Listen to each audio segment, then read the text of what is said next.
Can Bryce Young carry over the momentum from the second half of the season? We'll talk about it right here on Locked On Panthers.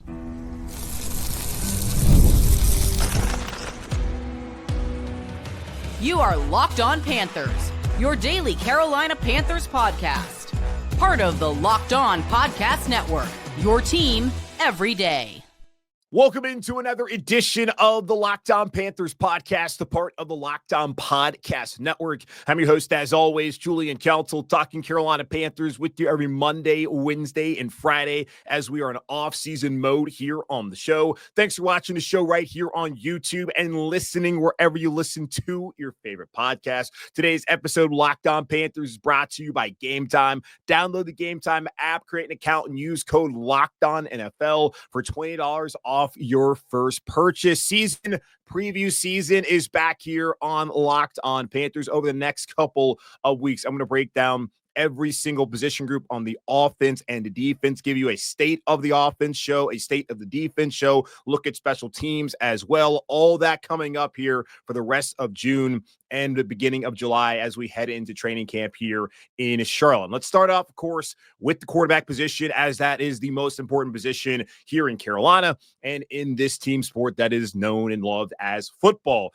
And we got to talk about Bryce Young. He is the most important player, the biggest name in this position group. When you look at last season for Bryce, it was rough at the beginning, and I was really concerned, and a lot of you were, of whether he was going to make it. And I thought after the first 2 weeks, he was done. But we did see eventually he got back in there and looked awesome in the second half of the season. In particular, the last time we saw him, he was throwing for 250-plus yards, had 3 touchdowns, one of which he threw the touchdown sign up there before the ball had even been caught by Tommy Trimble. That Steph Curry swag they were talking about when they were talking about drafting him a couple of years ago. We finally got to see that at 2 touchdown runs as well. So 5 total touchdowns and an overtime game against Atlanta. But that is not how things started off earlier this season in week 1 and week 2 against New Orleans and against LA, where Bryce only completed 55.3% of his passes for 245 yards, no touchdowns, 3 interceptions, had a 44.1 passer rating. His PFF grade, that's Pro Football Focus, at the time was a 30.1.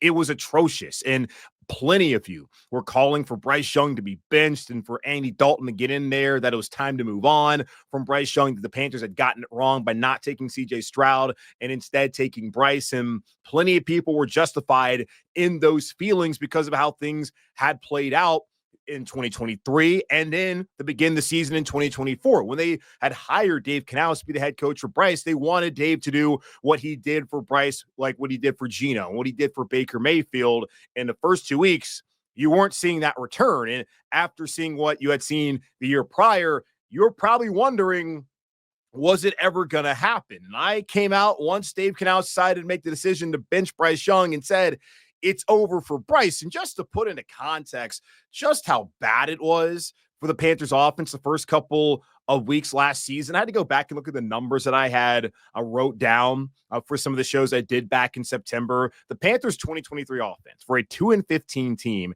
had a minus 0.13 EPA, that's expected points added per play, which was 30th in the league. You thought that was the worst offense in the NFL in 2023. Apparently, according to EPA, it wasn't. Through the first 2 weeks of last season with Bryce at quarterback, they had a negative 0.37 EPA per play. That was the second worst mark for any offense through 2 games since 2007, ahead of only the 2019 Miami Dolphins. So that's how bad it was. They had 1 touchdown through 2 games and a total of 7 first downs across 12 first half drives to start off the season. It gets worse from there, y'all, as we all were there to see it. The offensive efficiency was a 0.70. Through 2 games, that ranked last out of 608 instances from weeks 1 and 2 since it was first tracked back in 2006. The offensive DVOA ranked 7th worst through week 2 ever. They were dead last in pass DVOA. They were 31st in rush DVOA. The offense wasn't getting it done. And Dave Canales could not look at the rest of that locker room, the rest of that team, and have their respect if he kept Bryce Young in there, even though I felt that was not going to do anything for the organization by going to Andy Dalton. He was not going to win them a bunch of games. They were not going to be a playoff team with Andy Dalton because of other issues that we saw that play out throughout the entirety of the season, that primarily being the defense. But we know it ended up being the right decision, even though Dave never said why he did what he did, which we know why, because Bryce wasn't playing well. But he never came out and said what the plan for Bryce Young was going to be from then on. It was just about Andy Dalton coming in, giving the team the best chance to win. And even when the team started losing games and Andy Dalton started playing worse and worse, he would not go back to Bryce until Andy Dalton, his wife, and his kids and their dog were unfortunately in a minor car accident. Andy hurt his thumb, and he was not ready to go for that Week 8 matchup on the road against Denver. Enters Bryce Young. And from then on out, Bryce Young was a completely different player. And I don't think he played well against Denver. He had a couple of touchdowns late in garbage time. It was nice to be able to see some positive momentum there, but a bad interception when trying to target Tommy Tremble, clearly not on the same page, which happens when you get benched and you're not running with the first team until that Wednesday heading into that game. And then you saw another interceptions, a underthrow to Jalen Coker. Nice finish, but weren't left that encouraged. But then Week 9 against New Orleans, he had arguably his best game. Looked in control, was accurate, and helped them win that game. And then the momentum started to build. Played well in that game in Munich against the Giants. Didn't have great numbers, but helped them win that game in OT. Really, the defense, the turnovers, that was the story of the day that afternoon, that really evening there in Germany. And then after it, Dave Canales said, Bryce is starting to show us some things. Like, we're starting to see the kind of guy that we want to see. And then after the Chiefs game, following the bye, the way he played in that game, the way this team competed, I was sitting there in the locker room talking to Robert Hunt. He was saying, Bryce is showing us all that we wanted to see. Chuba Hubbard saying the same thing. J.C. Horn saying the same thing. He finally earned their respect through his play on the field, but also his leadership. And Andy Dalton was a big piece of that. Andy has been in the position of being a rookie, going to an organization and being their franchise player. Now, a little bit different in Cincinnati, where he helped them get to the playoffs immediately, and it was a better constructed roster than the one Bryce walked into back in 2023. But still, he had been in a situation where he had come in early, had to earn the locker room, earn their respect, and he showed Bryce, these are the things you have to do in order to gain the respect and to be a leader at that quarterback position. You don't have to be the biggest rah-rah guy. You don't have to be only soft-spoken and all that, but you do need to show them that you understand what they are going through, that you also are willing to put it on the line, and that you have to be a leader in more ways than just one. And he was able to do that. And when he came back, I mean, he played his ass off. You look at the final 10 weeks, that's counting that game against the Broncos where I didn't think he was all that great. I mean, he completed 61.7% of his passes for 2,104 yards, had 15 touchdowns, 6 interceptions, 88.9 passer rating. So from weeks 8 to 18, Bryce had the 6th best passing grade, according to PFF, and the 12th best overall quarterback grade. But you take away that game, coming back against Denver, and look at New Orleans all the way to the end of the season on the road against Atlanta, where again, he had those 5 touchdowns. And we finally were seeing this could be the guy. Weeks 9 to the end, Bryce Young had the 5th best passing grade among all quarterbacks in the NFL, according to PFF, had the 6th best overall grade among quarterbacks, only behind Josh Allen, Lamar Jackson, Joe Burrow, Justin Herbert, Baker Mayfield. That's multiple number 1 picks, all former first rounders, all franchise quarterbacks now for their teams. I know Baker got there in a weirder way, less traditional way, I guess, non-traditional way than the other guys did. But those are the guys that Bryce Young was right up there playing at the level of in the second half of the season. Had the 2nd most big-time throws, only behind Joe Burrow, only 9 turnover-worthy plays. Average depth of target of a 9.4 was the 3rd best or most in the NFL at that point in time. Now, adjusted completion percentage, only 73.3. That was 20th. Passer rating of 90.4 was only 19th. So there's areas to improve. But according to PFF, he was a top 10 quarterback in the second half of the season.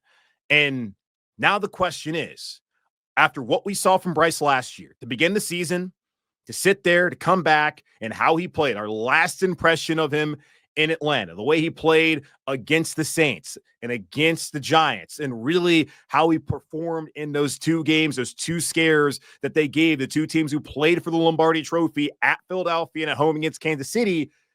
Can he be that guy for a full 18 games? Because we know he's been a guy who struggled full 17 games, but 18 if I guess you're going to get the playoffs. But you would want more than that. But can he be that guy for a full season? He's been that guy for a half of the season. He's been the inverse, very bad for a full season, and been just downright awful for 2 weeks. Can he carry over that momentum? Because if he can, there's a lot of money waiting for him at the end of the rainbow, that being this upcoming season, a 5th-year option, a massive extension, and finally the Panthers solving the question of who their franchise quarterback is. And the hope is that's what you see from Carolina or from Bryce Young here in Carolina this upcoming season. So last year, it started off worse than you could ever imagine, and then ended up with you feeling very hopeful and confident in what he could do. And just going back to last week, the jawing with J.C. Horn, the trash talking at mandatory minicamp, a completely different Bryce Young than when we saw in the first season here and even the first couple of weeks. You cannot understate what Andy Dalton meant to Bryce Young's development during that period of time last season, and now where Bryce stands heading into this year for Carolina. A very important year 3 for Bryce, and of course a very important season upcoming here in 2025 for your Carolina Panthers. Now let's take a look at the rest of the position group. Andy Dalton's back, Jack Plummer's here, and they also got another guy who may or may not be around. Let's talk about that here in just a moment on Locked On Panthers.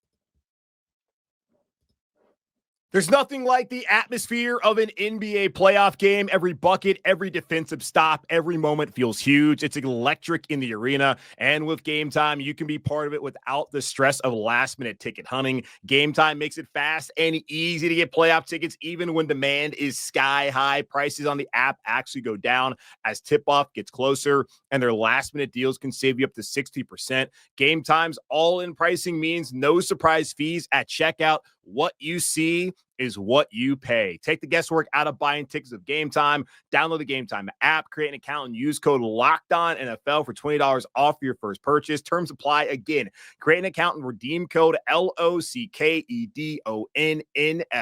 for $20 off. Download Game Time today. Last-minute tickets, lowest price guaranteed. The big question heading into 2025 for the Carolina Panthers quarterback position group is, can Bryce Young be the same Bryce Young we saw in the final 9 weeks of the season? If so, well, going to be pretty hard for this to not be a playoff team with the requisite defense taking a step forward from what they were last year, which was the worst defense in the history of this organization and the worst scoring defense in the history of the NFL. That being said, not every single one of those points was on the defense. A couple of them were special teams and offense and all of that, but you understand where I'm coming from. If Bryce plays the way he played last season in the second half of the year, really take out Denver, take out New Orleans, the first one, and take out the Chargers game from the second Saints game to the end of the year. If he plays that way, and the defense is not the worst in the NFL history, I think they may have a chance to be a pretty good football team this fall and to be right there contending for at least a wild card.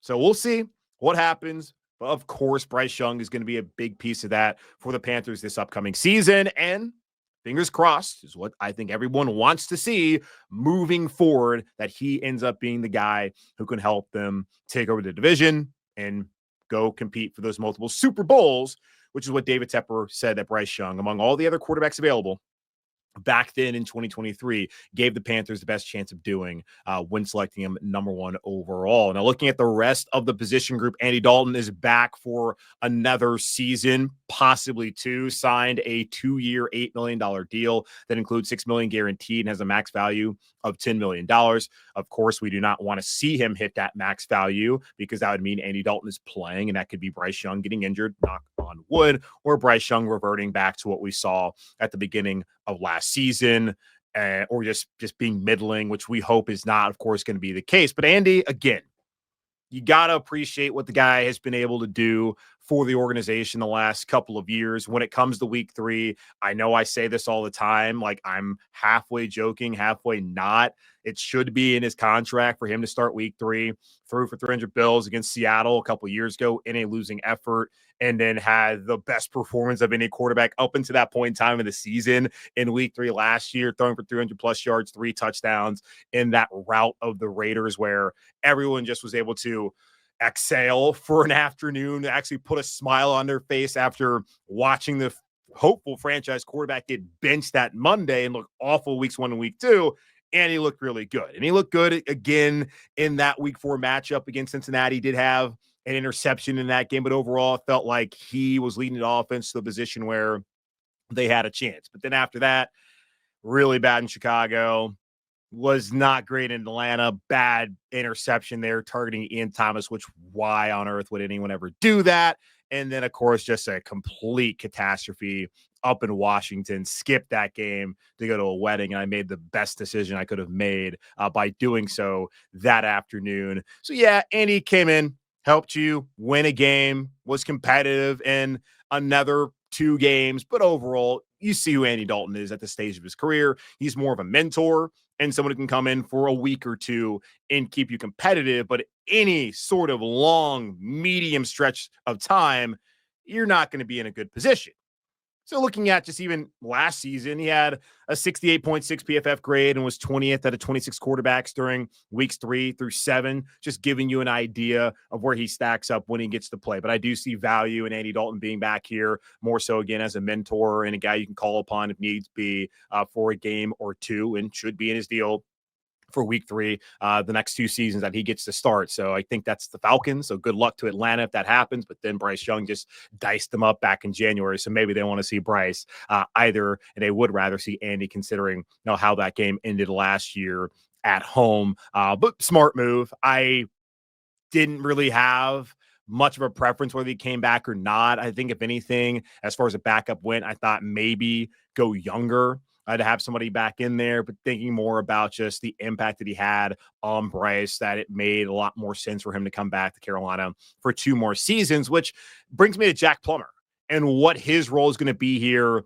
in the future in Carolina. I never felt like Jack Plummer was going to be the backup quarterback this upcoming season. Had they decided to not bring back Andy Dalton, that would make no sense at all for a 25-year-old who's never played a snap in the NFL to be the backup to a quarterback who you still need to see a lot from in order to feel comfortable handing him, just first off, a 5th-year option, but then secondly, a massive extension in solidifying that he is your franchise quarterback. So I did not think Jack Plummer was going to be that guy had they moved off of Andy. And Jack got a couple opportunities to wear uniform last year.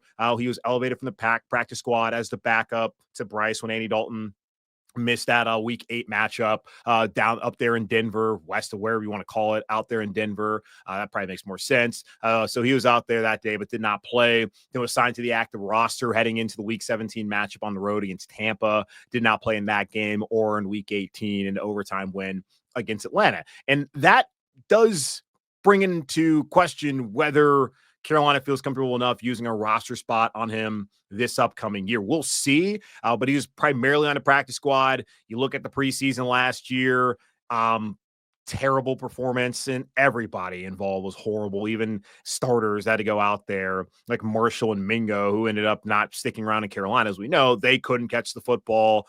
Special teams looked bad. The offensive line didn't really give him any help, but he didn't really coat himself in glory that day either. So, yeah, tough game for Jack. Then he came back against the Jets, was a little better, and then looked fine against Buffalo. But all in all, I didn't feel like he was an NFL quarterback. Still don't think he's an NFL quarterback in terms of a guy who's ever going to play and really be a true backup. So we'll see. Like you look at Tyler Shuck, who just got drafted in the 2nd round from Louisville.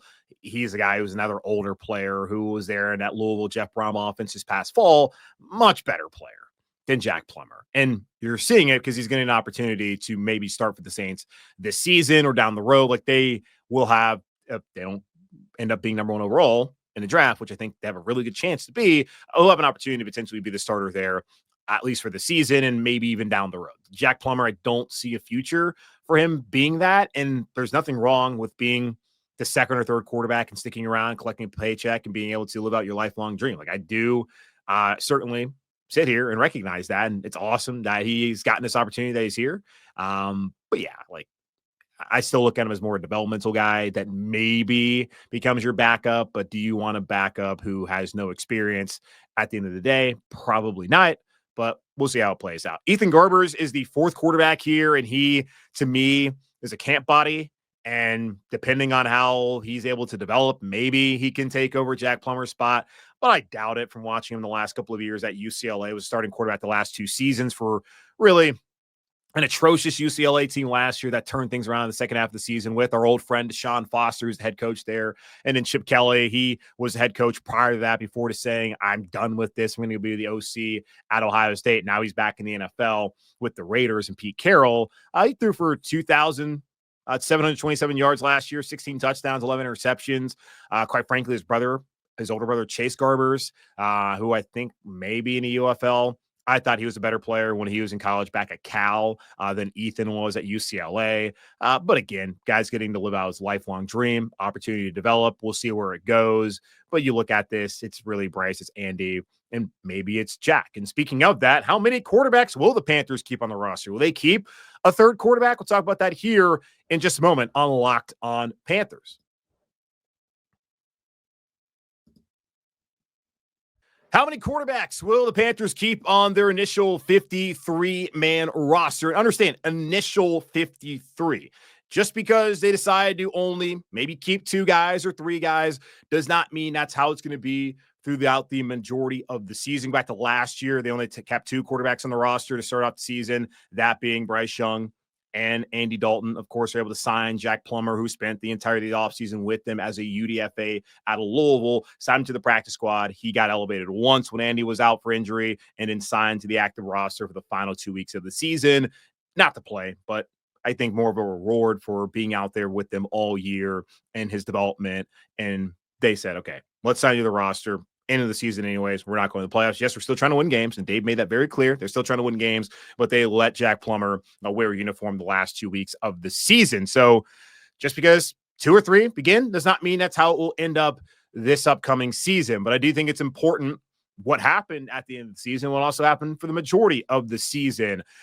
As you should know by now, if you've been listening to me since the emergency third quarterback rule came out, I think it's a waste of a roster spot. Quite frankly, if you are getting down to your third quarterback, you're going to lose. You're screwed unless you're just like up a lot. But if you're having to get to that guy, it's probably not a good situation. And even if San Francisco had another quarterback to go to in an NFC title game, they were going to lose that game. So if a regular season game, playoff game, whatever it is, it's just not a situation where you're likely in a position to win that football game unless you're just already up by a decent margin and that quarterback's just coming in to hand the football off. And for Carolina, with the backs that they have and Dowdle and Hubbard primarily, and then the offensive line, it's possible that if they had to go Jack Plummer and they have a 1-score lead, they could be fine depending upon how much time's left in the game. So for me, you never want to see that guy play. So for a guy you never want to see play, do you really want to waste a roster spot on him when that 53rd spot should be going to someone who can help you out on special teams? And Jack Plummer is not Taysom Hill. And I know no one thinks highly of Taysom Hill who's watching and listening to this podcast. We understand that Taysom Hill does more things for New Orleans than what Jack Plummer is asked to do here in Carolina. Different players, different roles, but a guy who's a quarterback, whatever, and Hill can play special teams. That's not what Jack Plummer would be doing. If anything, he'd be the holder. But now, I mean, traditionally in the NFL, the backup, like in college, the backup quarterback is the holder, where in the NFL, it's the punter who's the holder. I don't really see that making sense for Jack Plummer. But understand, again, that they did sign him to the active roster at the end of last season. So you have to look at the numbers, the rest of the roster, and how they feel about certain players. Like wide receiver, Dave was talking about last week. They got to figure out the numbers, but it's going to be really tough, and special teams going to be a big part of it. Would you rather keep around a back-end receiver, or would you rather have Jack Plummer be on the roster and hope that he never plays? That's kind of my point. Would you rather have another linebacker who can actually help out on special teams, or have Jack Plummer, who you hope never plays? So it's not against Jack Plummer at all. I would think if he performs well and is able to take a step forward and look good in the preseason, which will matter when making these decisions, sign him back to the practice squad. I don't know if there's going to be a rush of teams trying to get him, because certainly no one, maybe it's possible, but I doubt it that anyone's going to be out here trying to pick him up off of waivers to put him on their active roster. Maybe they do, maybe they don't. Famous last words certainly could be the case for me. By just stating that, I just think that it's just not worth it to me. But later on in the season, if you get to the point where you think, okay, we can have this guy, we got some guys who are on IR, and maybe it just makes more sense to have this player on the active roster, totally fine. But understand, the only time they did it was once, their season was over. They weren't going to the playoffs. So that's when they put him out there to get those opportunities, wear a uniform, and be a part of that game day procedure. Ethan Garbers, I don't see it. I would guess that all likelihood it's going to be him being cut and then maybe finding another home in the NFL. But I think he's probably going to be a UFL guy, and that may be it. But I would think Jack Plummer sticks around. And I do think it's worthwhile to keep him around to continue to develop him, especially behind Andy and Bryce the next couple of seasons while Andy's still here under contract, and then see 3 years in if it makes sense for him to be truly your backup or whatever's there. And of course, provided that the staff sticks around, which I think right now heading in the right direction. But only time will tell as far as that goes. But that's going to wrap up this edition of the Locked On Panthers podcast. But I guess I didn't even really tell you. I suppose I'm going to say they only keep two. I think they only keep two quarterbacks on the roster. I think it's going to be Bryce. I think it's going to be Andy. And then I think that they will keep Jack on the practice squad and then figure it out from there. So I think two will be there initially, and then we'll find out what happens with Jack Plummer. So again, that's going to wrap up this edition of the Locked On Panthers podcast, part of the Locked On Podcast Network, hosted by yours truly, Julian Council. Again, y'all subscribe and follow the show for free over on YouTube or wherever you listen to your favorite podcast. And be sure to follow me, Julian Council, over on Twitter and Blue Sky at Julian Council, where the mailbag will be back at some point in time. So either at me or DM me to get any questions in that you want to ask me now. I'll get to those here throughout the summer for sure. But in the meantime, be safe, be happy, be whole. As always, keep pounding. And on Wednesday, we're back talking about the running back position heading into 2025 here in Carolina.